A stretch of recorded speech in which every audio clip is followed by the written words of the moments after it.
கிறிஸ்துவில் பிரியமானவர்களே, ஆண்டவராக இயேசு கிறிஸ்துவின் ஈடு இணையற்ற நாமத்தில் உங்களுக்கு அன்பின் வாழ்த்துக்கள். அரசு தேர்வு மற்றும் ஆண்டிறுதி தேர்வு எழுத இருக்கிற பிள்ளைகளுக்கான நீங்கள் தேர்விலே சாதிப்பதற்கு நம்முடைய நிஜம் தொலைக்காட்சி மூலமாக நடத்தப்படுகிற இந்த நடைமுறை ஆலோசனைகளை உங்களுக்கு வழங்குகிற நிகழ்ச்சியில் உங்களை சந்திப்பதிலே மிக்க மகிழ்ச்சி அடைகிறேன்.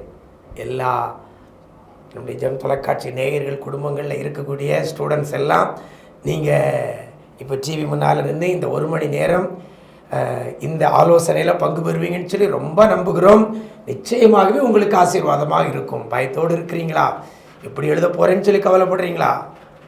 படித்தது ஒன்றும் மனசுலே நிற்க மாட்டேங்குன்னு சொல்லி கவலைப்பட்டுக்கிட்டு இருக்கிறீங்களா? எனக்கு படிக்கிறதுக்கு உடைய அந்த சிந்தனையே இல்லை அப்படின்னு சொல்கிறீங்களா? நான் படிச்சிருக்கிறேன், ஆனால் எக்ஸாம் காலுக்குள்ளே போன உடனே எனக்கு படித்ததெல்லாம் மறந்து போகுதுன்னு சொல்கிறீங்களா? கவலைப்படாதங்க. இப்படிப்பட்ட சூழ்நிலையில் இருக்கக்கூடிய பிள்ளைகளுக்காகத்தான் நம்முடைய நிஜம் தொலைக்காட்சியில் சாதிக்கலாம் நீ வா நண்பனே அப்படின்னு சொல்லி உங்களை எல்லாம் அழைத்து இந்த நடைமுறை ஆலோசனையை உங்களுக்கு வழங்க இருக்கிறோம். இந்த நிகழ்ச்சிக்கு செல்வதற்கு முன்பதாக நம்ம இருக்கிற இடங்கள் அப்படியே தலையை தாழ்த்தி இது எங்களுக்கு ஆசீர்வாதம் உள்ளதாக மாற்றித்தாங்கன்னு சொல்லி ஜெபம் பண்ண போகிறோம். நேசிக்கிற நல்ல பிதாவே, ஆசீர்வதிக்கப்பட்ட இந்த நல்ல நாளிலே கூட அருமையான மனமகிழ்ச்சி நாள் மாலை பொழுதில் ஆண்டவரே உமக்கு முதலிடம் கொடுத்து தேர்விலை சாதிப்பதற்கு ஒரு ஆலோசனையை வழங்குவதற்காக நீர் கொடுத்த நல்ல நிகழ்வுக்காக உமக்கு நன்றி செலுத்துகிறோம். இந்த ஆலோசனையை கொடுக்கிற அருமையான பாஸ்டர் சுரேஷ் அவர்களை உடைய கரத்தில் கொடுக்கிறோம். தேவனாகிய கர்த்தர் மகனை எடுத்து பயன்படுத்துவீராக. கலங்கி போய் பயத்தோடு நடுக்கத்தோடு இருக்கிற பிள்ளைகளுக்கு இந்த ஆலோசனை வேதத்தின் அடிப்படையில் கொடுக்கப்படுகிற இந்த ஆலோசனை பிள்ளைகளுக்கு ஆசீர்வாதம் உள்ளதாக நீங்கள் மாற்றி கொடுக்க போவதற்காக நன்றி செலுத்துகிறோம். இதை கேட்டு இதை வாழ்க்கையில நடைமுறைப்படுத்தி சாதிக்க பிள்ளைகளை நீர் ஆயத்தப்படுத்த போறதற்காக நன்றி செலுத்துகிறோம். ஆரம்பம் முதல் முடிவு வரை தேவ பிரசன்னம் கூட இருப்பதாக கிருபைகள் பெருகட்டும். மீட்பர் இயேசுவின் மூலம் ஜெபிக்கிறோம் நல்ல பிதாவே, ஆமென் ஆமென். பிரியமானவர்களே, இப்போ நம்ம ஆலோசனை வழங்குவதற்கு செல்ல இருக்கிறோம். அருமையான பாஸ்டர் சுரேஷ் அவங்க யார் அப்படின்னா, நம்ம நிஜம் தொலைக்காட்சியில் வந்தாச்சி அண்ணாச்சி அப்படிங்கிற ப்ரோக்ராம் நடத்துவாங்கல்ல, அந்த அருமையான சகோதரர் தான் நம்ம மத்தியில் வந்திருக்கிறார்கள். ஆமாம், இனி உள்ள பகுதி அவர்கள் கையில் கொடுக்க போகிறோம். ஆலோசனையை கவனமாய் கேளுங்கள். கர்த்தர் உங்களை ஆசீர்வதிப்பார். ஆண்டவரும் உலக இரட்சகருமாக இருக்கிற இயேசு கிறிஸ்துவின் நாமத்தினாலே உங்கள் யாவருக்கும் அன்பின் ஸ்தோத்திரங்களையும் வாழ்த்துக்களையும் தெரிவித்துக் கொள்கிறேன். கர்த்தர் ஒவ்வொருவரையும் ஆசீர்வதிப்பாராக. விசேஷமாக தேர்வு எழுதக்கூடிய மாணவ மாணவியர்கள், நீங்கள் தேர்விலும் வாழ்க்கையிலும் வெற்றி பெற உங்களுக்கு நடைமுறை ஆலோசனைகளை கொடுக்க தேவன் இந்த வாய்ப்பை அடியனுக்கு தந்ததற்காய் ஆண்டவருக்கு நன்றி செலுத்துகிறேன். இதனுடைய நிஜம் டிவியினுடைய பொறுப்பாளர்களுக்கும் நன்றி செலுத்துகிறேன். ஆண்டவர் உங்களை ஆசீர்வதிப்பாராக. நீங்கள் தேர்வில் வெற்றி பெறுவதற்கு நடைமுறை ஆலோசனைகளாக ஒரு 10 ஆலோசனைகள் உங்களுக்கு சொல்ல விரும்புகிறேன். அதற்கு முன்பாக இந்த தேர்வை குறித்து நீங்கள் நன்றாக அறிந்து கொள்ள வேண்டும். முதலாவது என்ன காரியம் அப்படின்னு சொன்னால், நீங்கள் நல்லா படிக்கணும்னு விரும்புகிறீங்க, வாழ்க்கையில் முன்னேறணும்னு விரும்புகிறீங்க. அப்படி தானா? நிறைய பேர் அப்படி தான் நினைக்கிறீங்க. நான் வாழ்க்கையில் நல்லா இருக்கணும், நான் முன்னேறணும், நான் உயர்ந்திருக்கணும், ஆசீர்வதிக்கப்பட்டவனாக இருக்கணும் அப்படிங்கிறது உங்களுடைய விருப்பமாக இருக்குது. ஆனால் நிறைய பேர் அந்த ஆசையை கனவுலையே கண்டுக்கிட்டு இருக்கிறாங்க. அதற்கான முயற்சிகளை அவங்க ஏறெடுக்கலை. அந்த முயற்சிகளை நீங்கள் எடுத்தீங்கன்னா நிச்சயமாக நீங்கள் வெற்றி பெறுவீங்க. உங்கள் வாழ்க்கையில் கனவு மட்டுமே கண்டுட்டு இருக்கிறீங்க. நான் எப்படியாவது ஜெயிச்சிடலாம், நான் முன்னேறிடலாம் அப்படின்னு சொல்லி நீங்கள் நினைக்கிறீங்க. ஆனால் முயற்சி இல்லைன்னா அது ரொம்ப தோல்வியாக தான் முடியும். அப்போ முயற்சி செஞ்சால் கண்டிப்பாக உங்களால் என்ன செய்ய முடியும்? ஜெயிக்க முடியும். உதாரணமாக பாருங்கள், நீங்கள் படிக்கிற பாடங்கள் அது கவர்மெண்ட் என்ன செஞ்சுருக்கிறாங்க அப்படின்னு சொன்னால் லகுவாக தான் உங்களுக்கு தந்திருக்கிறாங்க. ஆனால் உங்களால் படிக்க முடியலை. காரணம் என்ன? உங்கள் சிந்தனையில் நிறைய பிரச்சனைகள், நிறைய போராட்டம். அதனால தான் உங்களால் ஜெயிக்க முடியலை. அதுக்கு சில நடைமுறை ஆலோசனைகள் சொல்ல போகிறேன். முதலாவது காரியம் என்ன அப்படின்னு சொன்னால், நம்பிக்கையோடு கூட படியுங்கள். நீங்கள் படிக்கும் பொழுது நம்பிக்கையோடு கூட படிக்கணும். நிறைய பேர் நினச்சிட்ருக்குறாங்க, படிக்கிறதுக்கு ஏதாவது குறுக்கு வழி இருக்கா அப்படின்னு சொல்லி. லிஃப்ட் வசதி இருக்குதா? இல்லை, படிக்கட்டு வழியாக தான் ஒவ்வொரு ஸ்டெப்பாக தான் நம்ம போக முடியும். அப்போது இந்த நம்பிக்கை என் வாழ்க்கையில் இல்லாமல் இருக்கிறேனே, எப்படி நான் நம்பிக்கையோடு படிக்க முடியும் அப்படின்னு நீங்கள் நினைக்கிறீங்களா? சரி, அரசாங்கம் உங்களுக்கு பாட புஸ்தகங்கள்லாம் தந்திருக்கிறாங்க. உங்களுடைய கெப்பாசிட்டி என்னன்னு சொல்லி அறிந்து தான் வயதிற்கேற்ப அவர்கள் எல்லாரும் என்ன செஞ்சுருக்கிறாங்கன்னா பாட புத்தகங்களை தந்திருக்கிறாங்க. உதாரணமாக பாருங்கள், 1ஆம் கிளாஸில் அ ஆ இ ஈ உ ஊ அப்படி அந்த எழுத்துக்கள்லாம் முதல்ல படிக்கிறாங்க. அதுக்கு அடுத்தால படையும் படம், ப இட்டையும் படம், பட்டம் அப்படின்னு சொல்லி குட்டி குட்டியாக ஒவ்வொரு சின்ன சின்ன வேர்டாக 1ஆம் கிளாஸில் சொல்லி கொடுக்காங்க. ஏன் அப்படின்னா அவங்களுக்கு அதுதான் புரியும் அப்படின்னு கவர்மெண்ட்டுக்கு தெரிஞ்சிருக்கிறாங்க. இப்போ 2ஆம் கிளாஸ் பாடம், 3ஆம் கிளாஸ் பாடம் கொஞ்சம் கொஞ்சமாக என்ன செய்வாங்கன்னு சொன்னால் கொஞ்சம் உயர்த்தி கொண்டே போவாங்க. அப்போது நீங்களும் நானும் அதை கடினமானது அப்படின்னு நினைக்கக்கூடாது. நம்ம ஃபஸ்ட்டே என்ன செஞ்சிருந்தோம் அப்படின்னா, ஏ அப்பா இது என்னால் முடியாது அப்படின்னு சொல்லுறதுனால தான் நம்மளுக்கு தைரியம் வர மாட்டேங்குது. உதாரணமாக உங்களுக்கு ஒரு காரியம் சொல்லித்தரட்டா? யாரெல்லாம் சைக்கிள் ஓட்டியிருக்கிறீங்க? நிறைய பேர் சொல்லுதீங்க நான் சைக்கிள் ஓட்டியிருக்கிறேன். ஆனால் ஃபஸ்ட்டு நேரம் பாருங்கள், நீங்கள் சைக்கிள் ஓட்டணும்னு நினைக்கும்போது அந்த சைக்கிளை பார்த்த உடனே உங்களுக்குள்ளே என்ன வந்தது? பயம் வந்தது. ஏப்பா இவ்வளோ பெரிய சைக்கிள் நான் எப்படி ஓட்டேன்? ரொம்ப பயம் வந்தது. ஆனால் ஃபஸ்ட்டு நீங்கள் என்ன தெரியுமா செஞ்சீங்க? நின்றுக்கிட்டு இருந்த அந்த சைக்கிளில் ஸ்டாண்ட் எடுக்கிறதுக்கே நீங்கள் ரொம்ப கஷ்டப்படுவீங்க. அந்த பேலன்ஸ் பண்ணுறதுக்கு, எடுக்கிறதுக்கு, மறுபடி வண்டி அப்படியே ஸ்டாண்ட் போட்டு பழகிருப்பீங்க. ரெண்டாவது என்ன செஞ்சுருப்பீங்க? வெரி குட், நீங்கள் சொல்கிறீங்க. மெல்ல அந்த ஹேண்ட்பரை பிடிச்சி என்ன செஞ்சீங்க? அப்படியே உருட்டிக்கிட்டே பழகிருப்பீங்க. அப்போ உருட்டும் போது பாருங்கள், ஒரு சைடாகவே சைக்கிள் என்ன செய்யும்? அப்படியே போய்கிட்டே இருக்கும். அதுக்கு அடுத்தால பார்த்தீங்கன்னா உங்கள் மேலேயே சைக்கிள் சாஞ்சு வர மாதிரியே நீங்கள் ஓட்டிகிட்டு போவீங்க. பழைய ஞாபகங்கள்லாம் உங்களுக்கு வருதா? நிறைய பேர் ஞாபகங்கள் வருதுங்கிறீங்க. அப்போ நீங்கள் பார்த்த உடனே அது கடினமானது, என் வாழ்க்கையில் இதில் நான் ஜெயிக்கவே முடியாது அப்படின்னு சொல்லி தான் நீங்கள் நினச்சிங்க. ஆனால் கொஞ்சம் கொஞ்சமாக முயற்சி எடுக்க ஆரம்பிச்சிங்க. அந்த கடினமானது கொஞ்சம் லகுவானது. அடுத்தால பாருங்கள், சைக்கிளில் என்ன செய்வீங்க? ஒரு கால் பெடல் போட்டு அதுக்கு அடுத்தால டக்கு டக்கு டக்கு டக்குன்னு என்ன செஞ்சீங்க? சைக்கிள்லேயே போயிருப்பீங்க. அதுக்கு பிறகு கொஞ்ச நாளில் காலை தூக்கி அந்த பாரில் தூக்கி போடணும்னு சொல்லி முயற்சி எடுத்திருப்பீங்க. அப்போ முயற்சி எடுக்கும்போது பாருங்கள், கீழே விழுந்திருப்போம், கை கால்கள்லாம் நிறைய காயங்கள் பட்டிருக்கும். அப்போது நிறைய ரத்தங்கள்லாம் வந்திருக்கும், சின்ன சின்ன காயங்கள் பட்டிருக்கும்.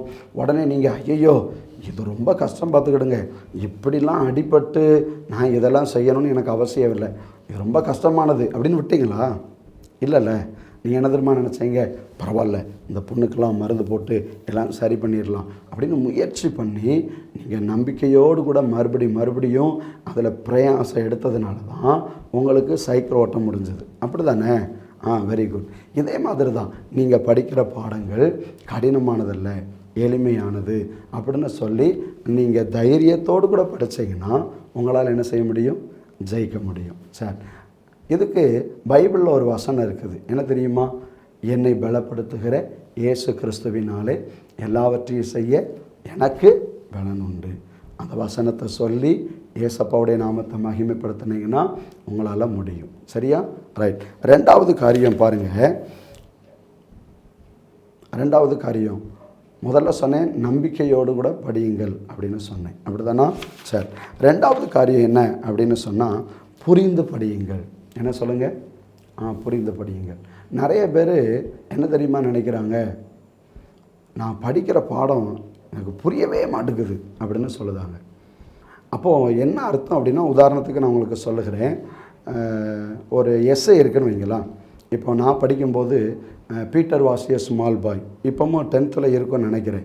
ஆமாம், அந்த எஸ்ஸே உண்டு. அதை நான் எப்படி தெரியுமா படித்தேன்? நான் படிக்கும்போது உங்களுக்கு சொல்லட்டா, வீட்டில் அந்த புக்கை எடுத்து வச்சுக்கிட்டு டீச்சர்லாம் சொல்லி தந்த பிறகு வீட்டில் இருந்து மனப்பாடம் பண்ணதுக்கு Peter was a small boy, Peter was a small boy, Peter was a small boy அப்படின்னு சொல்லி மனசுலேயே 10 திருப்பு 15 திருப்பு சொல்லிக்கிட்டே இருந்திருப்போம்.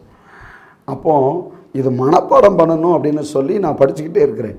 ஆனால் எப்படி படிக்கிறேன் தெரியுமா? புரியாமல் படிச்சுக்கிட்டு இருக்கிறேன். காரணம் என்ன தெரியுமா? அவங்க அந்த எஸ்ஸே சொல்லும்போது ஒரு மைய கருத்து ஒன்று சொன்னாங்க, அதை வச்சு தான் அந்த எஸ்ஸே வரும்னு சொன்னாங்க. ஆனால் நான் என்ன தெரியுமா நினச்சேன்? மனப்பாடம் பண்ணி படிச்சிடலான்னு. அவங்க சொல்லுகிற அர்த்தத்தை கவனிக்காமல் விட்டுட்டேன். சரி, வீட்டுக்கு வந்த பிறவாவது இப்போ ஆங்கிலத்தில் நம்ம படிக்கிறதுனால டிக்ஷனரின்னு சொல்லுவாங்கள்ல, ஆமாம், அதை பக்கத்தில் நீங்கள் வச்சுக்கிட்டு அதில் இருக்கிற இந்த வார்த்தைகளை அர்த்தம் என்னன்னு சொல்லி கண்டுபிடிச்சி நீங்கள் படித்தா ரொம்ப எளிமையாயிரும். இப்போ உதாரணமாக பாருங்களா, பீட்டர்னா என்ன, ஒரு பையன், நம்மளுக்கு தெரியும். பீட்டர் வாசிய ஸ்மால் பாயின்னு போட்டிருக்கு. பாய்னா பையன்னு சொல்லி தெரியுது, அப்படி தானே? பீட்டர்னா பெயர், பாய்னா பையன். அப்போ ஸ்மால்னா உதாரணத்துக்கு சொல்லுகிறேன், உங்களுக்கு அர்த்தம் தெரியலைன்னா டிக்ஷனரி எடுத்து பார்க்குறீங்க, சிறிய. அப்போ சிறிய பையன். இப்படி புரிந்து நம்ம படித்தா நம்மளுக்கு ரொம்ப எப்படி இருக்கும்? எளிமையாக இருக்கும். Very good. அதுக்கு அடுத்தால ஒருவேளை நீங்கள் படிச்சிருக்கிறீங்க அப்படின்னு சொன்னால் உங்கள் பக்கத்தில் இருக்கிற ஃப்ரெண்ட்ஸ் நல்லா படிக்கிறவங்களாக இருக்கலாம். அவங்ககிட்ட நீங்கள் என்ன செய்யலாம் அப்படின்னு சொன்னால், நீங்கள் தெரியாததை உங்கள் ஃப்ரெண்ட்ஸ்கிட்ட கேட்டு படிக்கலாம். நிறைய பேருக்கு தயக்கமாக இருக்கும், நான் எப்படி கேட்க. இல்லைன்னு சொன்னால் ஆசிரியர்கள்ட்டே நீங்கள் கேட்டு படிக்கலாம். அதுவும் சிலவங்களுக்கு தயக்கமாக இருக்கும். அதனால தான் அவங்க என்ன செய்யலை அப்படின்னு சொன்னால் புரிந்து கொள்ளாமலே இருக்கிறாங்க. உங்களுக்கு ஒரு காரியத்தை சொல்லித்தரட்டா? கேள்வி கேட்கிற மாணவன் ஒரு சில நிமிடங்களுக்கு முட்டாளாக இருக்கிறான். என் கூட அந்த வார்த்தையை சேர்ந்து சொல்லுங்கள். கேள்வி கேட்கிற மாணவன் ஒரு சில நிமிடங்களுக்கு முட்டாளாக இருக்கிறான். ஆனால் கேள்வி கேளாத மாணவன் என்றென்றைக்கு முட்டாளாக இருப்பான். காரணம் என்ன தெரியுமா? உங்களுக்கு தெரியலை, கேட்கணும்னு நினச்சிக்கிட்டே இருக்கிறீங்க. நீங்கள் எந்திரிச்சுன்னு கேட்டீங்க, அந்த சில நிமிஷம்தான் நீங்கள் முட்டாள். ஆனால் அடுத்தால சில பேர் இருப்பாங்க பாருங்கள், எனக்கு பயமாக இருக்குது, நான் கேட்டால் உனக்கு புரியவே புரியாதா, எத்தனை நேரம் சொல்லித்தரேன்னு டீச்சர் எதுவும் சொல்லிடுவாங்களோ, இவ்வளோ பேருக்கு புரிஞ்சிருக்குது, உனக்கு தான் புரியாமல் இருக்குது அப்படின்னு எல்லாரும் முன்னாடியும் எதுவும் அசிங்கப்படுத்திடுவாங்களோ அப்படின்னு ஒரு தாழ்வு மனப்பான்மை இருந்ததுனால தான் நம்ம கேள்வி கேட்காமல் இருக்கிறோம். நம்ம கேள்வி கேட்டால் கொஞ்சம் நேரத்துக்கு தான் முட்டாளாக இருப்போம். கேள்வி கேட்காம இருந்தால் என்னென்னைக்கு முட்டாளாக இருப்போம். அதனால் நீங்கள் புரிந்து படிக்கணும்னா தெரியாததை கேட்டு படிக்கணும். ஓகேவா? சரி. இதில் பைபிள் வசனம் சொல்லுது, குதிரை யுத்த நாளுக்கு ஆயத்தமாக்கப்படும், ஜெயமோ கர்த்தரால் வரும். இன்னொரு வசனம் இருக்குது, புரிந்து கொள்ள படிக்காமல் உங்களுக்கு சொல்லட்டா?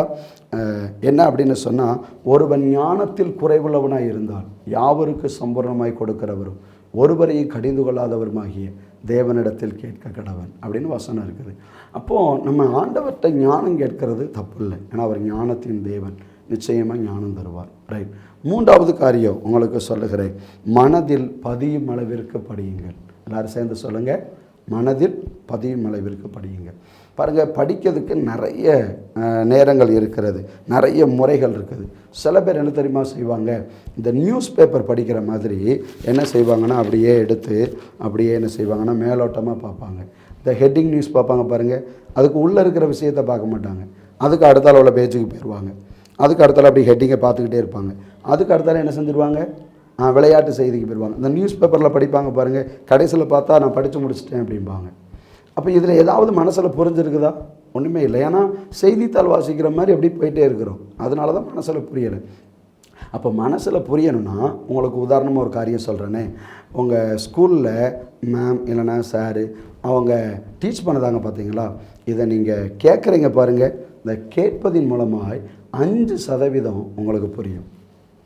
ரெண்டாவது என்ன தெரியுமா, நீங்கள் அந்த புஸ்தகத்தை எடுத்து இப்படி வாசிக்கிறீங்க பாருங்கள், நீங்கள் எடுத்து வாசிப்பீங்கல்ல, அதில் 10% உங்களுக்கு புரிஞ்சிடும். மூணாவது காரியம் சொல்கிறேன், நீங்கள் வாசிச்சுட்டே இருக்கும்போது அதை பார்க்குறீங்க பாருங்கள். இப்போ சயின்ஸ்னு வைங்களா, அதில் படங்கள்லாம் வரைஞ்சிருக்கும், அதை பார்த்து படிக்கிறீங்க, அதனால் 20% உங்களுக்கு என்ன செஞ்சிடும், புரிஞ்சிடும். கேட்குறதுனால 5%, அடுத்தல வாசிக்கிறதுனால 10%, அதை பார்த்து படிக்கிறதுனால 20%. அடுத்தால உங்கள் ஃப்ரெண்ட்ஸ்கிட்ட நீங்கள் கலந்துரையாடுவீங்க பாருங்கள், அவங்களும் உங்கள்கிட்ட ஷேர் பண்ணுவாங்க, நீங்களும் அவங்கள்ட்ட ஷேர் பண்ணுவீங்க. இப்படி இருந்தால் 50% உங்களுக்கு ஈஸியாக புரிஞ்சிடும். இன்னும் வேறு மெத்தட்லாம் இருக்குதுன்னு நினைக்கிறீங்களா? சரி, கற்றுக்கொண்டதை நீங்கள் செய்து பார்த்தீங்கன்னு சொன்னால் 75% உங்களுக்கு புரிஞ்சிடும். கடைசியாக ஒன்று சொல்லட்டா, நீங்கள் கற்றுக்கொண்டதை தெரியாத ஒரு மாணவன் கேட்கும் பொழுது அவனுக்கு நீங்கள் சொல்லிக் கொடுக்கீங்க பாருங்கள், அதில் 90% உங்களுக்கு புரியும். நிறைய பேர் இந்த காரியத்தை செய்ய மாட்டேங்காங்க, அது 2 நேரம் படித்ததுக்கு சமமாக இருக்கும். அப்போ மனசில் பதியணும், புரியணும் அப்படின்னு சொன்னால் இப்போ உங்களுக்கு புரிஞ்சுட்டா அந்த மெத்தட்லலாம் செய்யலான்னு, வெரி குட். இல்லைன்னு சொன்னால் ஒரு சின்ன பேப்பர் எடுத்து நீங்கள் என்ன செய்யலாம், நோட்ஸ் எடுக்கலாம். இப்போ நான் சொல்ல காரியத்தெல்லாம் சிலவங்க நோட்ஸ் எடுக்கிறீங்க, வெரி குட். பாருங்கள், ஒரு சின்ன பேப்பரில் நீங்கள் நோட்ஸ் எடுக்கலாம். அடுத்தால நீங்கள் படித்ததை உங்கள் பக்கத்தில் இருக்கிறவங்க ஃப்ரெண்ட்ஸ்கிட்ட நீங்கள் ஒப்பிச்சு பார்க்கலாம். நிறைய பேர் ஒப்பிப்பாங்க, அதுக்கு அடுத்தால என்ன தெரியுமா செய்வாங்க, எனக்கு நேரம் இல்லை நான் போகிறேன் அப்படின்ட்டுருவாங்க.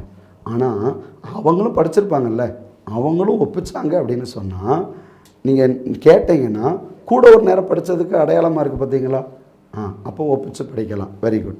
அடுத்தால பார்த்தீங்கன்னு சொன்னால் படித்ததை கண்டிப்பாக என்ன செய்யணும்? எழுதி பார்க்கணும். என்ன செய்யணும்? சொல்லுங்கள். எழுதி பார்க்கணும். நீங்கள் எழுதி பார்க்குறதுனால என்ன காரியம் நடக்கும் அப்படின்னு சொன்னால் உங்கள் ஹேண்ட் ரைட்டிங் ரொம்ப நீட்டாகும். உங்கள் ஹேண்ட் ரைட்டிங் ரொம்ப நீட்டாகும். அடுத்தால நீங்கள் எழுதி பார்க்குறதுனால கூட ஒரு நேரம் படிப்பதற்கான ஒரு வாய்ப்பு இருக்குது. சரி, நீங்கள் படித்து முடிச்சிட்டீங்க அப்படின்னு சொன்னால் ஒரு நேரம் நீங்கள் கடைசியில் என்ன செய்யணும்? மேலோட்டமாக அதை நீங்கள் பார்க்கணும். அதுக்கு அடுத்தால மைண்டில் நீங்கள் படித்ததெல்லாம் அப்படியே யோசித்து பார்த்தீங்கன்னா உண்மையிலே கண்டிப்பாக புரிஞ்சிடும். அப்போ முழு கவனம் செலுத்தி படிக்கிறது அப்படின்னு சொல்லி தெரிஞ்சுக்கிட்டீங்களா? சரி, இதுக்கு வசனம் சொல்லுது என்ன அப்படின்னு சொன்னால், குதிரை யுத்த நாளுக்கு ஆயத்தமாக்கப்படும், ஜெயமோ கர்த்தரால் வரும். அப்போ நீங்கள் மனதை ஆயத்தப்படுத்தி நீங்கள் ஏசப்பா கிட்ட கேட்டிங்கன்னா நிச்சயமாக ஏசப்பா உங்களுக்கு என்ன செய்வாங்க? ஜெயம் நிச்சயமாக தருவாங்க. Very good. இப்போது 4வது காரியத்தை நம்ம பார்க்க போகிறோம். 4வது காரியம் என்ன அப்படின்னு சொன்னால், நேரத்தை திட்டமிட்டு படியுங்கள். எல்லோரும் சொல்லுங்கள், நேரத்தை திட்டமிட்டு படியுங்கள். நிறைய பேர் படிப்பாங்க, பார்த்துக்கிடுங்க, ஆனால் டைம் வச்சு என்ன செய்ய மாட்டாங்க? படிக்கவே மாட்டாங்க. டைம் பார்த்து கரெக்டாக படிக்கணும். ஏன் அப்படின்னு சொன்னால், காலையில், மாலை, அப்புறம் இரவு, ஒவ்வொரு நேரம் இருக்குது. இதில் எது நல்லா ஃப்ரெஷ்ஷாக இருக்கும்? காலையில் உள்ள நேரம் தான் என்ன செய்யும்? ரொம்ப ஃப்ரெஷ்ஷாக இருக்கும். உதாரணத்துக்கு உங்களுக்கு ஒரு காரியம் சொல்லட்டா?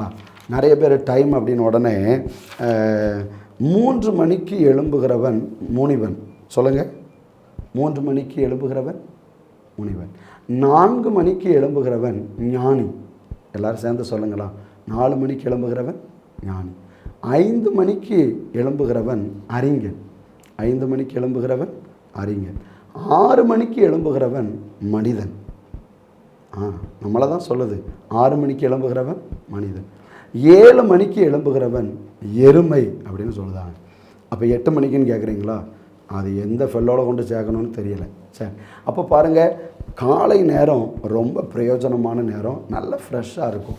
நீங்கள் அந்த நேரத்தில் படிக்கும் பொழுது உங்களுக்கு ரொம்ப லகுவாக புரியும். உதாரணமாக பார்த்தீங்கன்னு சொன்னால், நீங்கள் படிக்கிற நேரத்தில் பக்கத்தில் நீங்கள் என்ன செய்யக்கூடாதுன்னு சொன்னால், செல்ஃபோன் இருக்குது பார்த்தீங்களா? ரொம்ப மோசமானது. அதெல்லாம் பக்கத்தில் வச்சு என்ன செய்யக்கூடாது? படிக்கக்கூடாது. இப்போ உதாரணத்துக்கு மொபைல் எடுத்து ஒரு 10 நிமிஷம் தானே, கொஞ்ச நேரம் நான் பார்த்துக்கிடுதேன் அப்படின்னு சொல்லி அப்படியே பார்த்துட்டு அந்த 10 நிமிஷம்னு இப்படி பார்ப்பேங்க. இப்படி பார்த்துக்கிட்டு இருந்தால் டைம் வேகமாக போயிருக்கும். மணியை பாருங்கள், அரை மணி நேரம் 1 மணி நேரம் ஈஸியாக போயிடும். அப்போ நீங்கள் படிக்கணும்னு முடிவு பண்ணிட்டீங்கன்னா, இந்த செல்ஃபோனை கொஞ்சம் நேரம் பார்க்க போகிறேன், டிவி கொஞ்சம் நேரம் பார்க்க போகிறேன், இந்த சீரியல் பார்க்க போகிறேன் அப்படின்னு சொல்லி என்ன செய்யக்கூடாது? கொஞ்சம் நேரம் தானே, அப்படின்னா டைம் வேஸ்ட்டாக போயிட்டே இருக்கும். அதனால் நேரத்தை திட்டமிட்டு நீங்கள் படிக்கணும். சரி, அதுக்கு அடுத்தல பார்த்தீங்கன்னா, காலையில் நிறைய பேர் என்ன தெரியுமா செய்வாங்க? நல்லா படித்த கேள்வி பதில்களை அந்த நேரத்தில் எடுத்து மறுபடியும் எடுத்து படிப்பாங்க. காலையில் எந்திரிச்சதே நல்ல ஃப்ரெஷ்ஷான நேரம். கடினமான பாடத்தை எடுத்து படித்தீங்கன்னா ரொம்ப லகுவாக உங்களுக்கு என்ன செய்யும்? புரியும். அதை விட்டுட்டு ஏற்கனவே நீங்கள் படித்த ஒரு எஸ்ஸே, அது நல்லா படிச்சிருப்பீங்க, நல்லா எழுதி பார்த்துருப்பீங்க, அதை எடுத்து காலையிலே படித்தா அது பிரயோஜனமே இல்லைல்ல. அதனால் காலையில் ஃப்ரெஷ்ஷாக இருக்கிற நேரம் கடினமான பாடங்களை எடுத்து படித்தா அது நிச்சயமாக உங்களுக்கு என்ன செய்யும்? புரியும். சரி, அதுக்கு அடுத்தால நிறைய பேர் சரி நாளைக்கு படிச்சுக்கிடுவோம் அப்படின்னு சொல்லுவாங்க. அப்படி தானே? ஆமாம், நிறைய பேர் சொல்லுவாங்க, இன்றைக்கி வேண்டாம், நாளைக்கு என்ன செய்வோம்? படிப்போம் அப்படிம்பாங்க. அப்படின்னா டைம் வேஸ்ட் ஆகிட்டே இருக்குது. இன்றைக்கி சாப்பிடண்டாம், இன்றைக்கி உள்ளதெல்லாம் நாளைக்கு சாப்பிட்டுக்கிறதே 3 நாள் அப்படின்னு சொன்னால் உடம்புல ரொம்ப சோர்வாயிரும். அப்படி தானே? அன்னன்னைக்கு உள்ள பாடத்தை அன்னன்னைக்கு என்ன செய்யணும்? படிக்கணும். Very good. அதுக்கு அடுத்தால உங்களுக்கு சொல்கிறேன், நாளைக்கு பார்க்கலாம் அப்படின்னு சொல்லி என்ன செய்யாதீங்க, நீங்கள் நினைக்காதீங்க. அடுத்தால இரவு நேரத்தில் சீக்கிரமாக தூங்கணும். சீக்கிரமாக தூங்கணும். நிறைய பேர் பாருங்கள், நல்ல தூக்கம் வர மாதிரி இருக்கும், அந்த நேரத்தில் உட்காந்து டிவி பார்த்துட்டு இருப்பாங்க, டயத்தை வேஸ்ட் பண்ணுவாங்க. அப்படியே இருந்து ரொம்ப ஒரு மாதிரி இருந்து அப்புறம் தூங்குவாங்க. காலையில் சீக்கிரமாக எழும்ப முடியுமா? ரொம்ப கஷ்டம். அப்போ என்ன செய்யணும்? நைட்டு சீக்கிரமாக தூங்கிடணும், காலையில் சீக்கிரமாக எழும்பணும். அப்போது ஒரு 10 மணிக்குள்ளே நீங்கள் தூங்கிட்டீங்கன்னா காலையில் சீக்கிரமாக எந்திரிச்சு என்ன செய்ய முடியும்? படிக்க முடியும். அப்படி படித்தா உங்கள் வாழ்க்கையில் நீங்கள் என்ன செய்வீங்க? ஜெயிக்க முடியும். நிறைய பேர் சரியாக தூங்காததுனால காலையில் எழும்பி உட்காந்து இந்த தூக்கத்திலே போராடுவாங்க பாருங்கள். இப்படியே புக்கு இருக்கும், அதில் அப்படியே படிச்சுக்கிட்டு இருக்கும்போது இப்படியே தூங்கி தூங்கி விழுவாங்க. ஏன்? நைட்டு சீக்கிரமாக தூங்கலை, காலையில் எந்திரிச்சிருந்து ரொம்ப கஷ்டமாக இருக்குது. அப்போ சீக்கிரமாக தூங்கிட்டு காலையில் சீக்கிரமாக எழும்பி நீங்கள் படித்தீங்கன்னா உங்களுக்கு ரொம்ப பிரயோஜனமாக இருக்கும். இந்தியாவில் நம்ம எல்லாருமே என்ன செய்கிறோம் அப்படின்னு சொன்னால், மணி நேரங்களை பார்த்துட்ருக்குறோம். ஒரு நாளைக்கு 24 மணி நேரம். அதனால் நம்ம என்ன செய்கிறோம்னு சொன்னால், இந்தியர்கள்லாம் கடிகாரத்தில் மணியை பார்த்துட்ருக்குறோம். ஆனால் அமெரிக்கர்கள் மணியோடு கூட நிமிடத்தை பார்த்து கொண்டிருக்கிறார்கள். அதனால தான் ஜெயிக்கிறாங்க. ஜப்பானியர்கள் நிமிடத்தோடு கூட வினாடியை பார்த்துக்கிட்டு இருக்கிறாங்க. அதனால தான் அவங்களும் ஜெயிக்கிறாங்க. உங்களுக்கு சில காரியம் சொல்கிறட்டா? ஒரு மாதத்தினுடைய அருமை யாருக்கு தெரியுமா தெரியும்? குறை மாதத்தில் பிள்ளை பெற்ற ஒரு தாயினிடத்தில் போட்டால் தான், போய் கேட்டால் தான் தெரியும். ஏன்னா அவங்களுக்கு தான் அந்த வேதனை தெரியும். ஒரு நாளின் அருமை யாருக்கு தெரியுமா தெரியும்? ஆசிரியர், அதாவது என்னென்னா கவர்மெண்ட் ஜாப், அது இன்றைக்கி அவங்க போய் என்ன செய்யணும், வேலைக்கு ஜாயின்ட் ஆகணும் அப்படிங்கிற ஒரு நாள் இருக்குது. ஆனால் போக முடியாத ஒரு நிர்பந்தமான சூழ்நிலை ஏதோ ஒன்று நடந்துட்டு அதில் அன்றைக்கி போக முடியலை, அன்றைக்கி வேலை போயிட்டு, அவங்களுக்கு தான் அந்த ஒரு நாளினுடைய அருமை தெரியும். 1 மணி நேரத்தினுடைய அருமை யாருக்கு தெரியுமா தெரியும்? படிக்கிற உங்களுக்கு தான் தெரியும். விசேஷமாக 10th 12th பப்ளிக் பரீட்சை எழுதுறீங்க பார்த்தீங்களா, அரசு தேர்வு எழுதுறீங்க பாருங்களா, உங்களுக்கு தான் அந்த 1 மணி நேரத்தினுடைய அருமை தெரியும். பரீட்சையில் 3 மணி நேரம் தான் டைம் கொடுக்குறாங்க. அதுக்குள்ளே வேகமாக எல்லா கொஸ்டினுக்கு ஆன்சர் எழுதணும். இப்போ 1 மணி நேரம் எவ்வளோ விளையாட பெற்றதுன்னு உங்களுக்கு தான் தெரியும். அதுக்கு அடுத்தல பார்த்தீங்கன்னு சொன்னால் 1 மணி நேரம் உங்களுக்கு தெரியும்னு சொன்னேன். அடுத்தல ஒரு நிமிடத்தின் அருமை, ஒரு நிமிஷத்தின் அருமை யாருக்கு தெரியுமா தெரியும்? இந்த ஃப்ளைட்டில் போயிருக்காங்க பாருங்கள், இந்த ட்ரெயினில் போகிறாங்க பாருங்கள், இவங்க கடைசி நேரத்தில் அது மிஸ் பண்ணியிருப்பாங்க. ஃப்ளைட் டிக்கெட்லாம் ரேட்டு கூட இருக்கும். கடைசி நேரத்தில் ஒரு நிமிஷத்தில் அவங்க லேட்டாக போனதுனால ஃப்ளைட் போயிருக்கும், ட்ரெயினை மிஸ் பண்ணியிருப்பாங்க. இவங்களுக்கு தான் ஒரு நிமிஷத்தினுடைய அருமை தெரியும். அதுக்கு அடுத்தால ஒரு வினாடியினுடைய அருமை யாருக்கு தெரியுமா தெரியும்? டிரைவிங் பண்ணுவாங்க பாருங்கள், இப்போ பஸ்ஸு இல்லைன்னு சொன்னால் 4 வீலர் இதெல்லாம் டிரைவிங் பண்ணக்கூடியவங்க, 2 வீலர், ஒரு வினாடி நேரத்தில் ஒரு கண்ணை மூடி இப்படி முழிக்கிற அந்த நேரத்தில் ஆக்சிடெண்ட் ஆகி கைகாலை இழந்திருப்பாங்க பாருங்கள், அவங்களுக்கு தான் ஒரு வினாடியினுடைய அருமை தெரியும். நீங்கள் ஒரு மைக்ரோ செகண்டினுடைய அருமை யாருக்கு தெரியுமா தெரியும்? இது ரொம்ப அபூர்வமாக இருக்குது, அப்படி தானே? ஒரு மைக்ரோ செகண்டினுடைய அருமை ஒலிம்பிக்கில் ஓடக்கூடிய உசைன் போல்ட்டுக்கு தான் தெரியும். அது எவ்வளவு கோடி மதிப்புன்னு சொல்லி. நேரத்தை திட்டமிட்டு படியுங்கள், கர்த்தர் உங்களை ஆசீர்வதிப்பார். அதுக்கு ஒரு வசனம் உங்களுக்கு சொல்ல போகிறேன். நாட்கள் பொல்லாதவைகளானதால் காலத்தை பிரயோஜனப்படுத்தி கொள்ளுங்கள் அப்படின்னு வசனம் சொல்லுது. எபேசியர் 5வது அதிகாரம் 16வது வசனம். அதனால் நேரத்தை திட்டமிட்டு படியுங்கள், ஆண்டவர் உங்களை ஆசீர்வதிப்பார். 5வது காரியம், உடல் நலனில் அக்கறை கொள்ளுங்கள். எல்லாரும் சேர்ந்து சொல்லுங்கள், உடல் நலனில் அக்கறை கொள்ளுங்கள். அப்போ உடலுக்கும் படிப்புக்கும் சம்மந்தம் இருக்கா? கண்டிப்பாக சம்மந்தம் இருக்குது. பாருங்கள், உடல் ஆரோக்கியமாக இருந்தால் தான் நம்ம நல்லா என்ன செய்ய முடியும், படிக்க முடியும். படிக்கும்போது லொக்குன்னு இரும்பிக்கிட்டு இருந்தோன்னு வைங்கலாம், ரொம்ப சோர்வாக இருந்தோன்னா எப்படி படிக்க முடியும்? சரீரம் ஒத்துழைப்பிக்கும். அப்போது சரீரம் ரொம்ப அவசியம். ரைட். இந்த சரீரத்தை எப்படி நீங்கள் இந்த எக்ஸாம் நேரத்துக்கு முன்னுக்கூட்டி சரியாக நீங்கள் பாதுகாத்து வச்சுக்கிடணும் அப்படின்னு சொன்னால், உதாரணத்துக்கு சொல்கிறேனே, அளவுக்கு அதிகமாக சாப்பிடக்கூடாது. அளவுக்கு அதிகமாக என்ன செய்யக்கூடாது, சாப்பிடக்கூடாது. சாப்பிடும்போது ஒரு 70% சாப்பிட்டா போதும். அப்போ 70%னா கொஞ்சம் நேரம் சாப்பிட்ட உடனே ஒரு 10% நிறைஞ்சிட்டு, அடுத்தால ஒரு 10%, அப்புறம் ஒரு 10%, இப்படியே கணக்கு பண்ணி பார்த்து சாப்பிடவா அப்படின்னு நீங்கள் கேள்வி கேட்குறீங்க. இல்லை, ஒரு 70% என்ன அப்படின்னா, நீங்கள் சாப்பிடும்போது உங்களுக்கே தெரியும், ஃபஸ்ட் ஒரு ஏப்பம் வரும் பார்த்தீங்களா, சாப்பிட்டு முடித்த உடனே அப்படின்னு ஒரு ஏப்பம் வரும். அப்படின்னா என்னென்னா போதும்னு அர்த்தம். ஆனால் நம்மளால் விட மாட்டாங்க, கூட 2 உருண்டையை உருட்டி உள்ளே தள்ளுவாங்க. அது என்ன ஆகும், 2வது சிக்னல் கொடுக்கும், யோ அப்படின்னு கொஞ்சம் சவுண்டு ஓவராக வரும். அப்படின்னா ரொம்ப மோசமாக போயிட்டுருக்குன்னு அர்த்தம், நிப்பாட்டிக்கிடலாம். ஆனால் இதோடு சேர்த்து இப்போ புக்கு எடுத்து படிக்கணும்னு நினச்சி இப்படி படிச்சிங்கன்னு வைங்கலாம், என்ன ஆகும், அப்படியே தூங்கி விட வேண்டியதான். புரியுதா உங்களுக்கு? Very good. அதுக்கு அடுத்தால வீட்டு சாப்பாடு தான் ரொம்ப பெஸ்ட்டுங்க. ஏன்னா பரீட்சை எழுத போகிறீங்க பார்த்தீங்களா, நிறைய பேர் கடை சாப்பாடுகள்லாம் வாங்கி வயிறு சரியில்லாமல் அப்புறம் அதுக்கு ஆஸ்பத்திரிக்கு அலைஞ்சி ரொம்ப கஷ்டப்படுவாங்க. வீட்டு சாப்பாடு தான் ரொம்ப பெஸ்ட்டு. அதனால் கடை சாப்பாடை தவிர்க்கிறது ரொம்ப நல்லது. ஓகே, அடுத்தால போதுமான அளவு நீங்கள் சாப்பிடணும்.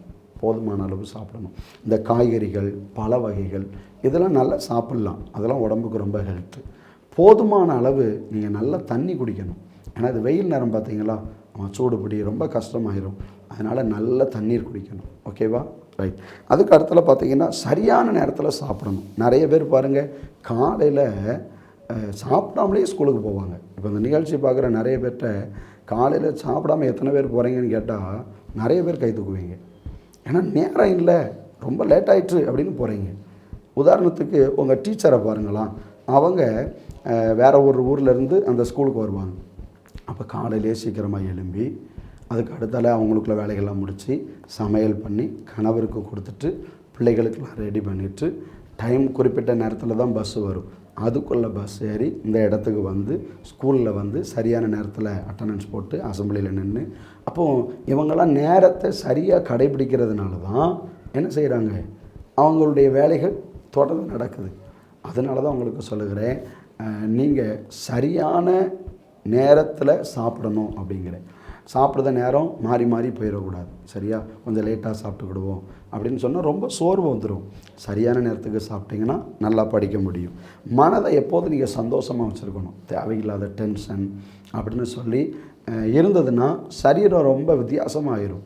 அதனால் படிப்புக்கும் உடலுக்கும் என்ன இருக்குது, சம்பந்தம் இருக்குது. சரி, நீ போஜன பிரியனாக இருந்தால் உன் தொண்டையிலே கத்தியவை அப்படின்னு வசனம் இருக்குது. அதனால் போதுமான அளவு சாப்பிடுங்க, நல்ல ஆகாரத்தை சாப்பிடுங்க. வீட்டு சாப்பாடு ரொம்ப பெஸ்ட். ஓகேவா, சரி.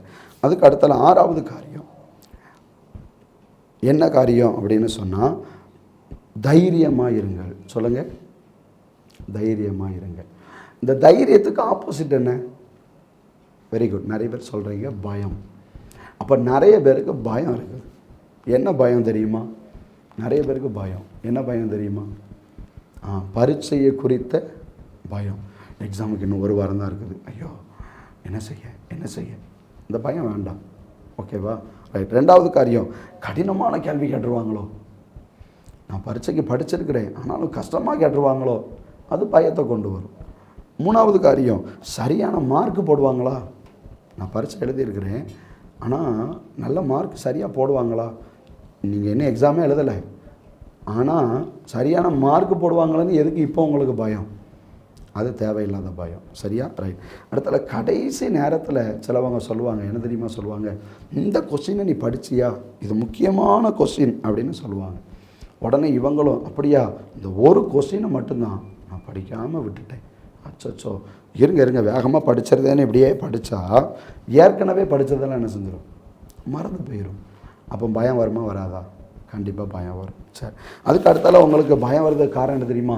நான் சில பாடத்தை படிக்கவே இல்லை, அதிலிருந்து கேள்வி கேட்டுட்டா நான் என்ன செய்ய அப்படின்னு சொன்னாக்கி பயம் ஆட்டோமேட்டிக்காக வந்துடும். சரி, இந்த பயத்தை போக்குவதற்கான வழிமுறைகள் என்னென்னு சொல்லட்டா? பயம் எப்படிலாம் வருதுன்னு சொன்னேன். பயத்தை போக்குவதற்கான வழிமுறைகள். சரி, எது நடக்கக்கூடாதோ அதை சிந்திப்பது தான் பயம். எது நடக்கக்கூடாதோ அதை சிந்திப்பது தான் பயம். எது நடக்க வேண்டுமோ அதை சிந்திப்பது தான் நம்பிக்கை. இப்போ உங்களுக்கு புரியுதா? சரி, ஓகே. அப்போ நல்லதே எதிர்பார்க்கணும், நல்லதே நடக்கும்னு சொல்லி அந்த திங்கிங் எப்பொழுதும் உங்களுக்கு இருக்கணும். சரி, அப்போது நான் படித்த பாடத்திலேருந்து கேள்வி கேட்பாங்க, நான் நல்ல பரீட்சை எழுதுவேன், நான் நல்ல மதிப்பெண் எடுப்பேன் அப்படின்னு சொல்லி நீங்கள் உங்கள் மனதுக்குள்ளே நினச்சிங்கன்னா நிச்சயமாக நல்ல மார்க்கு உங்களால் எடுக்க முடியும். சரி, ஓகே. அடுத்தால படிக்காதது குறித்து நீங்கள் கவலைப்படாதீங்க. ஏன்னா சிலதை படிக்காமல் விட்டுட்டீங்க, ஆனால் இப்போ எதுக்கு அந்த கவலை? படித்ததுக்கு நல்லபடியாக நம்ம எழுதுவோம் அப்படின்னு இருந்தீங்கன்னா அந்த பயத்தை நீங்கள் என்ன செய்ய முடியும், நீக்க முடியும். ஏன்னா பைபிளில் நிறைய வாக்குத்தத்த வசனங்கள் இருக்குது. உங்களுக்கு ஒரு வசனம் சொல்லட்டா? தேவன் நமக்கு பயமுள்ள ஆவியை கொடாமல் தெளிந்த புத்தியுள்ள ஆவியை கொடுத்திருக்கிறார் அப்படின்னு இருக்குது. அப்போ பயத்தின் ஆவியை ஆண்டவர் நீக்குகிறார். அப்படி தானே வசனம் அப்படி தான் சொல்லுது. தெளிந்த புத்தியில் ஆவியை கொடுக்குறார். 2 தீமோத்தேயு 1:7 அந்த வசனம் இருக்குது. அப்போ அந்த வசனத்தை சொல்லி எனக்கு பயமுள்ள ஆவி இல்லை, தெளிந்த புத்தியுள்ள ஆவியை நீங்கள் தாங்க அப்படின்னு சொல்லி நீங்கள் ஜெபித்து நீங்கள் சரியான எக்ஸாமை சரியாக எழுதுறதுக்கு ஆண்டவர் உங்களுக்கு உதவி செய்வார். ரைட். அடுத்தால 7வது காரியம் என்ன தெரியுமா? முழு கவனம் செலுத்தி படியுங்கள். எப்படி படிக்கணுங்க? முழு கவனம் செலுத்தி படியுங்கள். கவனம் சிதறக்கூடாது. அப்போ என்ன செய்ய? உங்கள் கவனம் சரியாக இருக்கணும்னா நீங்கள் என்ன செய்யணும் அப்படின்னு ஒரு சில காரியங்கள் சொல்லுது. படிக்கும்போது தேவையில்லாத சிந்தனைகள் உங்களுக்கு வரக்கூடாது. தேவையில்லாத சிந்தனைகள் உங்களுக்கு வரக்கூடாது. அதுக்கு என்ன செய்யணும் அப்படின்னு சொன்னால், நிறைய பேர் பார்த்திங்கன்னா ரொம்ப நேரம் உட்காந்து படிப்பாங்க. ஆனால் கொஞ்ச நேரம் படித்த மாதிரி தான் அவங்களுக்கு தெரியும். ரொம்ப நேரம் உட்காந்து படிச்சிருப்பாங்க, ஆனால் கொஞ்சம் தான் படித்த மாதிரி இருக்கும். இவ்வளவு நேரம் 1 மணி நேரம் உட்காந்து படிச்சிருக்கிறோம், ஆனால் இவ்வளவு தான் கொஞ்சோண்டு தான் படிச்சிருக்கிறோமே அப்படின்னு நினைக்கிறீங்க. இதுக்கு ஒரு 5 காரியம் உங்களுக்கு சொல்ல போகிறேன். ஃபஸ்ட்டு காரியம் என்ன அப்படின்னு சொன்னால், இடையூறு இல்லாத இடத்துல நீங்கள் படிக்கணும். உங்கள் மனதை ஒருமனப்படுத்த இடையூறு இல்லாத இடத்துல என்ன செய்யணும்? நீங்கள் படிக்கணும். உதாரணத்துக்கு பாருங்கள், உங்கள் வீட்டில் நீங்கள் உட்காந்து படிக்கணுன்னு இருக்கிற இடத்துல செல்ஃப்லாம் பார்த்தீங்கன்னா பொருட்கள்லாம் அங்கங்கன்னு இப்படியே சிந்தி கிடக்கும். அடுத்த துணிகள்லாம் அங்கங்கன்னு அப்படி கிடக்குது. நீங்கள் படிக்கணும்னு உட்காந்துட்டீங்க. உட்காந்தா இப்போ உங்கள் பார்வை எண்ணங்கள்லாம் அப்படியே பார்க்கும், என்னெந்த பொருள்லாம் எப்படி கிடக்குது, அலமாரியாக எப்படி இருக்குது. படிக்கணும்னு உட்காந்தீங்க, முழு கவனம் வரல. அப்போ என்ன செய்யணும்? அதெல்லாம் சரி செய்யணும். சரியா? ரைட். அப்போ இடையூறு இல்லாத இடத்துல நீங்கள் உட்காந்து படித்தீங்கன்னா நீங்கள் ஈஸியாக என்ன செஞ்சிடலாம்? படிச்சிடலாம். பக்கத்தில் செல்ஃபோன் இருக்கக்கூடாது, தேவையில்லாத இப்போ சின்ன பிள்ளைகள்லாம் இருப்பாங்க, அங்கனெல்லாம் உட்காந்து படித்தா இடையூறாக தான் இருக்கிறோம். அப்போ இந்த இடத்தெல்லாம் தவிர்க்கிறது ரொம்ப நல்லது. அடுத்தால நீங்கள் படிக்கிற இடம் ரொம்ப சுத்தமாக இருக்கணும். ரொம்ப எப்படி இருக்கணும்? சுத்தமாக இருக்கணும். அந்த சுத்தமான இடத்துலேருந்து நீங்கள் படித்தீங்கன்னா கண்டிப்பாக உங்களால் என்ன செய்ய முடியும்? படிக்க முடியும். அடுத்தால பழக்கப்பட்ட இடத்துல நீங்கள் உட்காந்து படிக்கணும். இப்போ ஒரு இடத்துல உட்காந்து படிப்பீங்க, அந்த இடத்துல ரெகுலராக நீங்கள் உட்காந்து படிங்க. ஏன் சொல்கிறேன்னு கேட்குறீங்களா? நீங்கள் அந்த இடத்துக்கு வந்து உட்காந்து படிக்கும்போது உங்களுக்கு ஆட்டோமேட்டிக்காக கொஞ்சம் நேரத்தில் அந்த ஒருமுகம் வந்துடும். இந்த இடத்துல உட்காந்து படிப்போம், ரைட், ஓகே அப்படின்னு சொல்லி அந்த இடத்துல படிச்சுடுவீங்க. இடத்த மாற்றி மாற்றி நீங்கள் படிக்கிறதுனால என்ன ஆகும்? உங்கள் மைண்டு அப்படியே ரொம்ப நேரம் அந்த ஒருமுகப்படுத்துறதுக்கு ரொம்ப லேட் ஆகும். சரியா? ரைட். அடுத்தால உங்கள் மனசு ரொம்ப ஆயத்தமாக இருக்கணும். மனசு எப்படி ஆயத்தமாக இருக்கணும்? இன்றைக்கி நான் என்ன பாடம் படிக்க போகிறேன், அந்த லெசன்லாம் எடுத்து வச்சுக்கிடுங்க.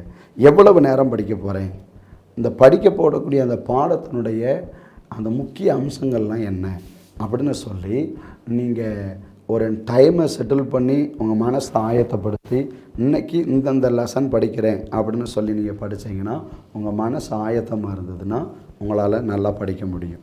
படிக்கும்போது வேறு சிந்தனைகள் உங்களுக்கு என்ன செய்யாது? வராது. அதுக்கு அடுத்தால கால வரையறை. 5வது ஒரு காரியம் சொல்கிறேன், கால வரையறை. என்ன தெரியுமா? ஒவ்வொரு பாடத்தை நீங்கள் படிக்கும்போது என்னால் நல்லா படிக்க முடியும் அப்படிங்கிறத உங்கள் திறமைக்கு ஏற்ப நீங்கள் என்ன செய்யணும்? ஃபஸ்ட்டே ஒரு டைம் வச்சுக்கிடணும். அந்த டைம் படி நீங்கள் படித்தா உங்களால் என்ன செய்ய முடியும்? ஜெயிக்க முடியும். நிறைய பேர் பாருங்கள், நல்லா படிச்சிருப்பாங்க, ஆனால் அவங்களுடைய மனது ரொம்ப சிதற ஆரம்பிக்கும். எப்படி தெரியுமா? உதாரணத்துக்கு ஒரு காரியம் சொல்லட்டா, இப்போ நைட்டு பூரா நல்லா உட்காந்து படிச்சிருப்பாங்க பாருங்கள், டைம் எடுத்து நல்லா படிச்சிருப்பாங்க. பகலில் ஸ்கூல்லையும் படிச்சிருப்பாங்க, டியூஷன்லேயும் படிச்சிருப்பாங்க, நைட்டு உட்காந்து படிச்சிருப்பாங்க.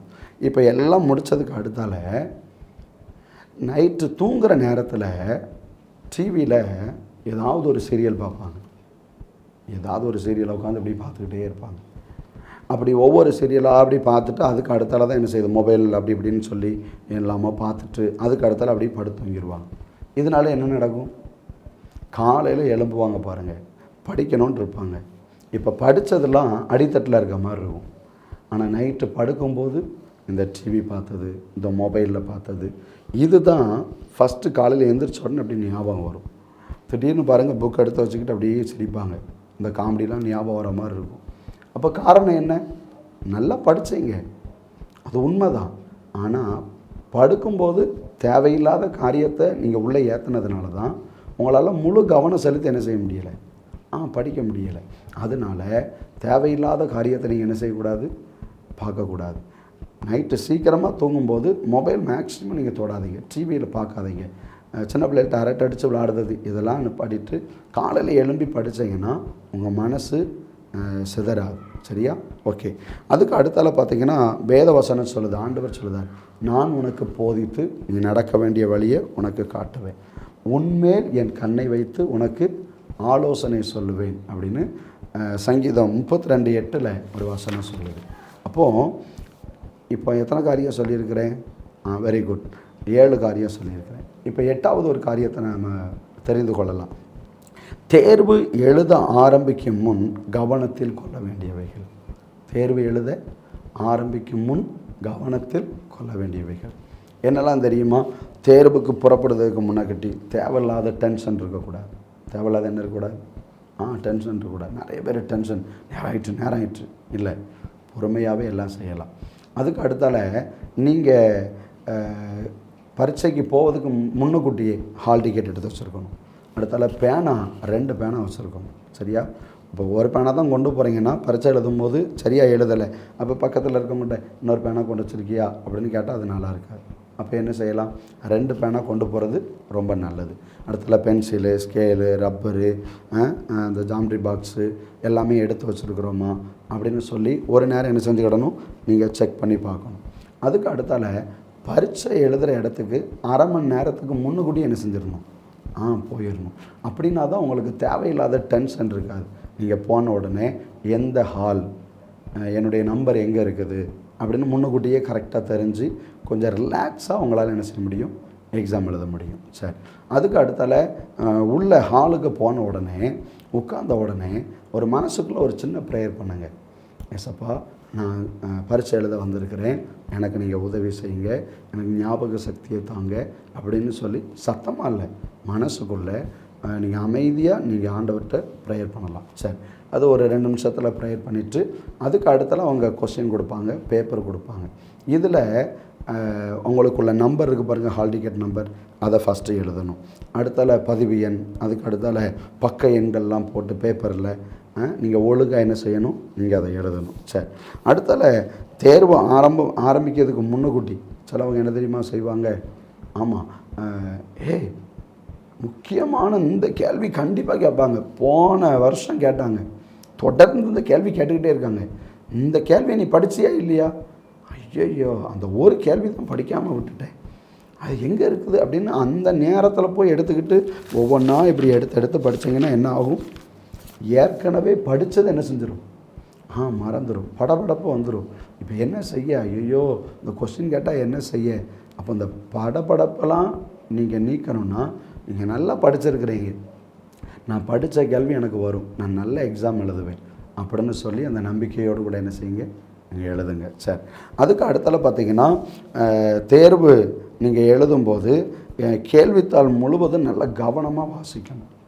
வாசித்து பார்த்துட்டு அதில் மொத்தம் இப்போ உதாரணத்துக்கு 10 கொஸ்டின் இருக்குது, 8 கொஸ்டின் தான் எழுதணும். 2 கொஸ்டின் வந்து என்ன சொல்ல, அதை விட்டுட்டு எழுதலாம் அப்படின்னு சொல்லுவாங்க தெரியுமா, சாய்ஸ் விடுவாங்கல்ல. அப்போது எது நல்லா தெரியுமோ அதை நீங்கள் ஒரு பென்சில்கிட்ட டிக் பண்ணி வச்சுட்டு அதை நீங்கள் என்ன செய்யுங்க, எழுதுங்க. சரியா? அப்போது தேர்வு எழுதுறதுக்கு முன்னாடி உங்களுடைய ஹால் டிக்கெட் எல்லாத்தையும் என்ன செய்யணும், ரெடியாக எல்லாம் எடுத்துடணும். ஏன்னா ஏசப்பாவுடைய வசனம் சொல்லுது, என்னை அல்லாமல் உங்களால் ஒன்றும் செய்யக்கூடாது. யோவான் 15வது அதிகாரம் 5வது வசனம் சொல்லுது, என்னை அல்லாமல் உங்களால் ஒன்று செய்யக்கூடாது அப்படின்னு சொல்லி ஏசப்பா சொல்லுவாங்க. அப்போ ஏசப்பா இல்லாமல் நம்மளால் ஒன்றும் செய்ய முடியாது. சரி, அடுத்தால கடைசி இன்னொரு காரியம் சொல்கிறேன். தேர்வு எழுதும்போது கவனத்தில் கொள்ள வேண்டியவைகள். தேர்வு எழுதும்போது கவனத்தில் கொள்ள வேண்டியவைகள். இதில் என்ன செய்யணும் அப்படின்னு சொன்னால், நான் ஏற்கனவே உங்களுக்கு சொன்ன மாதிரி தான், பரீட்சை ஹாலுக்கு போன உடனே நீங்கள் அந்த கொஸ்டினை பூரா வாசிங்க, என்னென்ன கொஸ்டின்லாம் எழுதணும் அப்படின்னு சொல்லி ஒவ்வொன்றுக்கும் நீங்கள் டைம் பார்த்து எழுதுங்க. மொத்தம் 3 மணி நேரம். இப்போ பெரிய கொஸ்டின் எழுதுறதுக்கு ஒரு மணி நேரம், அதுக்குள்ளே இந்த கொஸ்டின்லாம் எழுதிடுவேன். அதுக்கு அடுத்தால 5 மார்க்கு, அதுக்கு இவ்வளவு நேரம் டைம், கையில் கண்டிப்பாக வாட்ச் போட்டுக்கலாம். அப்போ உட்காந்து என்ன செய்யலாம், அந்த டைம் பார்த்து கரெக்டாக நீங்கள் எழுதலாம். அதுக்கு அடுத்தால பார்த்தீங்கன்னு சொன்னால் 2 மார்க்கு, அதுக்கு அடுத்தால 1 மார்க் கொஸ்டின். கடைசி ஒரு 15 நிமிஷத்துக்கு முன்னாடியே உங்களுக்கு எழுதணும்னு இருந்ததுன்னா பேப்பரை வாங்கி அதை முன்னுக்கூட்டியே நீங்கள் கட்டிடணும். கடைசி நேரத்தில் எழுதிக்கிட்டு இருக்கும்போது, சார் மேம் எனக்கு ஒரு பேப்பர் கொடுங்க, எனக்கு இப்போ தான் ஒரு கேள்வி ஞாபகம் வந்தது, எழுதலைன்னா மிஸ் ஆயிரும், கொண்டாங்க அப்படின்னு சொல்லி கேட்டுட்டு கடைசி நேரத்தில் நீங்கள் பேப்பரை கெட்டுறதுக்கு பார்த்துக்கிட்டு இருப்பீங்களா, இல்லைன்னு சொன்னால் எழுதுவீங்களா? கொஞ்சம் யோசித்து பாருங்கள். அப்போ என்ன செய்யணும், ஒரு 15 நிமிஷத்துக்கு முன்னுக்கூட்டியே பேப்பரெல்லாம் கரெக்டாக நம்பர் போட்டிருக்கா, எல்லாம் ஓகேவான்னு பார்த்துட்டு கட்டிட்டு அந்த நேரத்தில் நீங்கள் உட்காந்து மீதி என்னென்ன விட்டுருக்கீங்களோ அதை எழுதுங்க.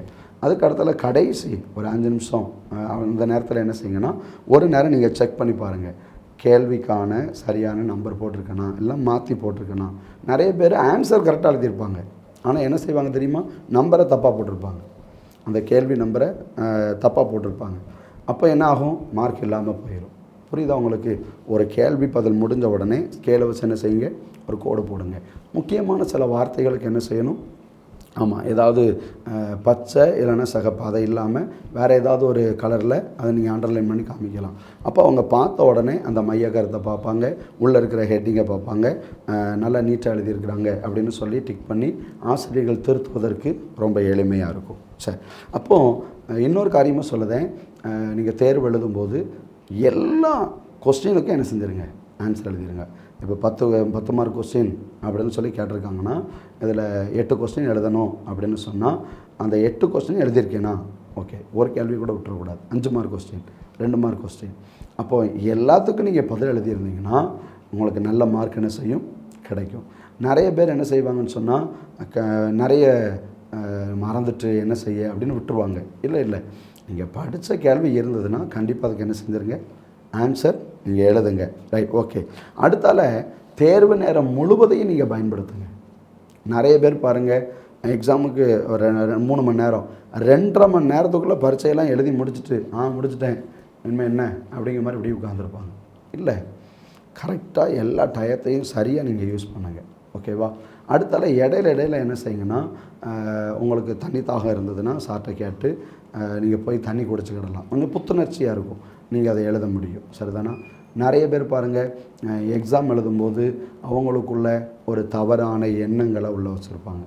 உதாரணமாக ஒரு சின்ன பிட்டில் என்ன செஞ்சுக்கலாம், எழுதி வச்சுக்கலாம், இது தலையில் உள்ள சொருவிக்கிடலாம், காலில் வச்சுக்கிடலாம் அப்படின்னு சொல்லி, ஏன்னா இந்த எஸ்ஸே படிக்கலை இது வந்ததுன்னா அப்படின்னு சொல்லி இதை வச்சு பாஸ் ஆகிடலாம் அப்படின்னு சொல்லி தவறான நம்பிக்கை உள்ளவர்கள் இருப்பாங்க. நான் உங்களுக்கு சொல்லுகிறேன், அந்த பொடியை சின்ன பேப்பரில் உட்காந்து எழுதி இங்கே கஷ்டப்பட்டு அதை கொண்டு போய் அதை பார்த்து எழுதுறதுக்கு 1/2 மணி நேரத்துக்கு மேலே செலவு பண்ணி அப்புறம் வாத்தியாட்டை மாட்டி அங்கே வெளியில் போய் நின்று கெட்ட பேர் எடுக்கிறதுக்கு நீங்கள் முன்னாடியே என்ன செஞ்சிடலாம், அந்த கொஸ்டினை இப்போமே உட்காந்து படிச்சிடலாம். நான் சொல்கிறது உங்களுக்கு புரியுதா? இந்த நடைமுறை ஆலோசனைகள் உங்களுக்கு உதவியாக இருக்குதா? ஏன்னா ஏசப்பா பைபிளில் ஒரு வசனம் சொல்லியிருக்கிறாங்க, என்ன அப்படின்னா, உன் தேவனாக இருக்கிற கர்த்தராகிய நான் உன் வலது கையை பிடித்து பயப்படாதே, நான் உனக்கு துணை நிற்கிறேன் அப்படின்னு ஏசப்பா சொல்லியிருக்கிறாங்க. பரீட்சை காலக்குள்ளே உங்களுக்கு வேறு யாராவது உள்ளே வந்து ஹெல்ப் பண்ண முடியுமா? முடியாது. அப்போ உங்களுக்கு துணையாக இருக்கிறது யார் தெரியுமா? ஏசப்பா தான். அதான் சொன்னேன், ஜெபம் பண்ணிவிட்டு நீங்கள் பக்கத்தில், ஏசப்பா என் பக்கத்தில் இருந்து எனக்கு நான் படித்ததில் ஞாபகப்படுத்தி தாங்க, நான் நல்லா எக்ஸாம் எழுதணும் அப்படின்னு சொல்லிவிட்டு நீங்கள் எழுதுனீங்கன்னா ஏசப்பா அந்த பரீட்சை ஹாலில் உங்கள் கூட இருந்து உங்களுக்கு ஞாபக சக்தியை தந்து நன்றாக எழுத ஏசப்பா உதவி செய்வாங்க. சரி, இப்போ கடைசியாக ஒரு காரியம் சொல்ல போகிறேன். என்ன தெரியுமா? இயேசுவின் உதவியை நாடுங்கள்.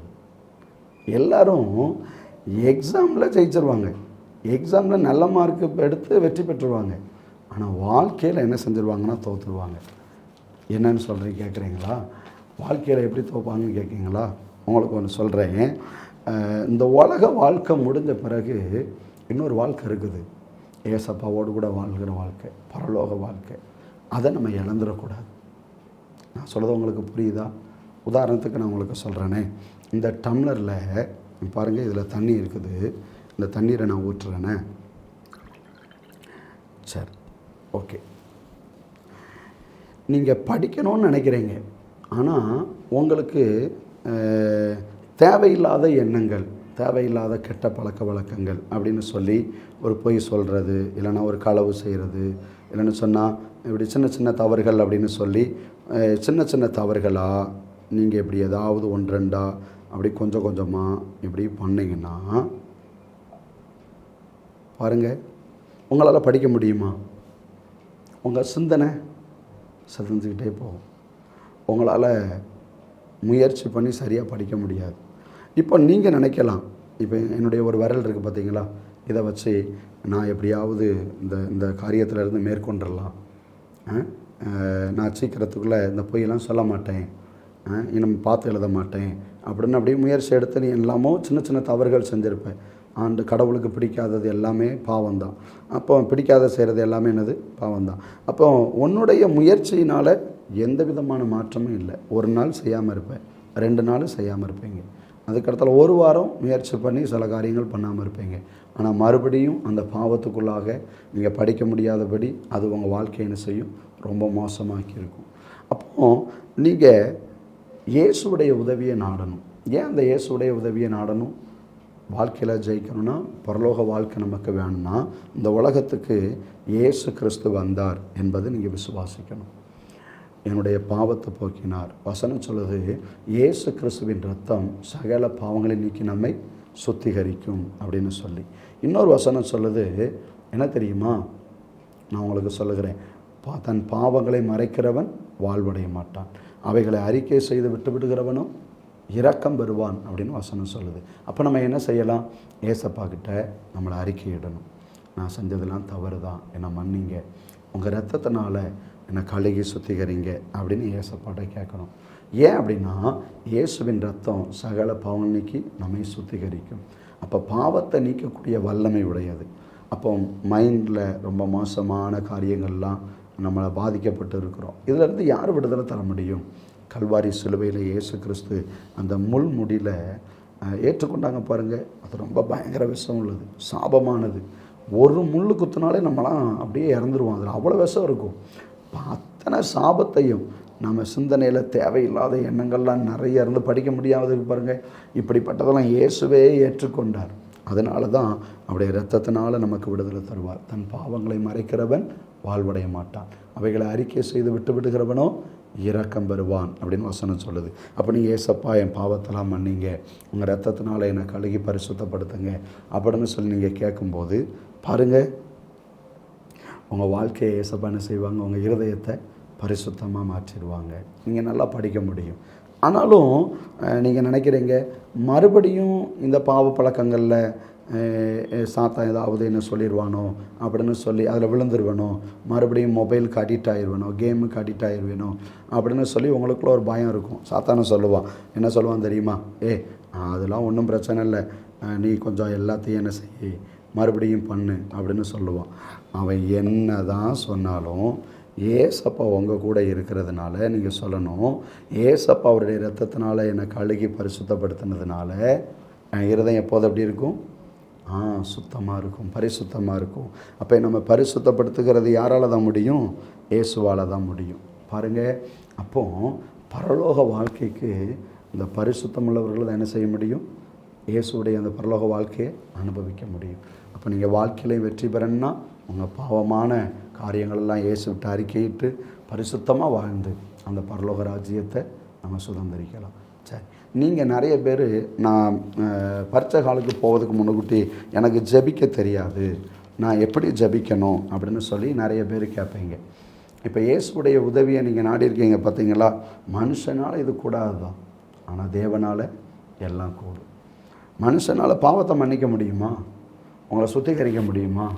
இயேசுவால் முடியும். மனுஷனால் முடியாததெல்லாம் தேவனாலே கூடும் அப்படின்னு வசனம் சொல்லுது. சரி, இப்போ கடைசியாக என்ன செய்ய போகிறோம் அப்படின்னு சொன்னால், ஒரு சின்ன ஜெபம் பண்ண போகிறோம். எல்லோரும் அப்படியே கைகளை கூப்பிக்கிடுங்க, கண்களை மூடுங்க. நீங்கள் எக்ஸாம் எழுதுறதுக்கு முன்னுக்கூட்டி இந்த ஜெபத்தை ஒரு குட்டி ஜெபம் சொல்லித்தாரேன். அந்த ஜெபத்தோடு சேர்ந்து நீங்கள் பரீட்சை எழுதுங்க, தேர்வுலையும் வெற்றி பெறுங்க, வாழ்க்கையிலையும் வெற்றி பெறுங்க. ஆண்டவர் உங்களை ஆசீர்வதிப்பார். ஜெபிப்போமா? ஜெபம் பண்ணுவோம். பரலோக பிதாவே, நீர் எனக்காக வாக்கு பண்ணியுள்ள ஆசீர்வாதமான வார்த்தைகளை நம்புகிறேன். நான் படிக்கும்போது கடினமான பாடங்களும் எனக்கு விளங்கும்படியான ஞானத்தை தாரும். எனது பாடங்கள் மனதில் பதியும்படியான ஞானத்தை தாரும்.